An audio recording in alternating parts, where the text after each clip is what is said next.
이틀째 국정감사가 진행되고 있습니다. 오늘은 국회 기획재정위원회와 행정안전위원회 등 5개 상임위원회가 각 소관부처에 대한 감사를 실시하고 있습니다. 네, 자세한 내용 국회 연결해서 들어보겠습니다. 최지숙 기자. 네, 오늘은 말씀하신 것처럼 5개 상임위원회별로 이틀째 국정감사가 진행되고 있습니다. 기재위에선 윤석열 정부 세제 개편안을 놓고 여야 설전이 이어질 전망입니다.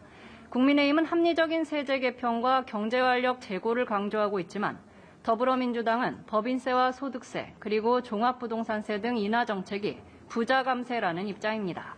앞서 거짓말 정부, 버르장머리 등 날선 발언이 부딪혔던 행정안전위원회에선 오늘도 2차전이 예상됩니다.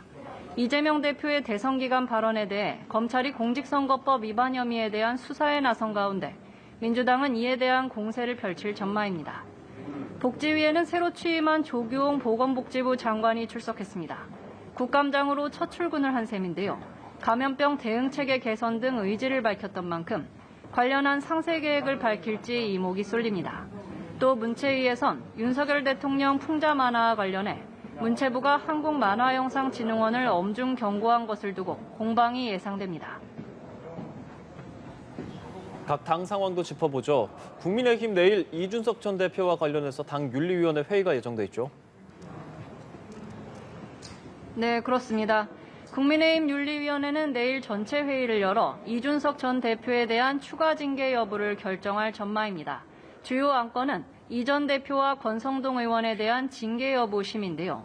윤리위는 최근 두 사람에게 소명을 위해 출석하란 공문을 보낸 걸로 알려져 출석 여부에도 관심이 쏠리고 있습니다. 윤리위는 이 전 대표의 개고기, 신군부 등 발언이 당의 위신을 훼손했다고 보고 있어 앞서 당원권 6개월 정지 처분을 받은 이 전 대표가 제명 등 추가 징계를 받을 가능성에 무게가 실립니다. 이와 함께 이 전 대표가 정진석 비대위와 관련해 제기한 추가 가처분 신청도 법원이 곧 신문 결과를 내놓을 예정이어서 이번 주가 여권의 향배에 분수령이 될 전망입니다. 윤석열 정부 규탄을 강화하고 있는 민주당은 당원 소통 공간에서 최고위원 회의를 열고 대여 공세를 이어갔습니다. 민주당 이재명 대표는 정부가 야당 탄압에 주력하고 있지만 민생을 우선 챙기겠다고 운을 뗐습니다. 이어 정부의 각종 민영화 시도를 양두구육이라고 비판하고 관련 방지법 마련과 대책기구 추진에 나서겠다고 강조했습니다.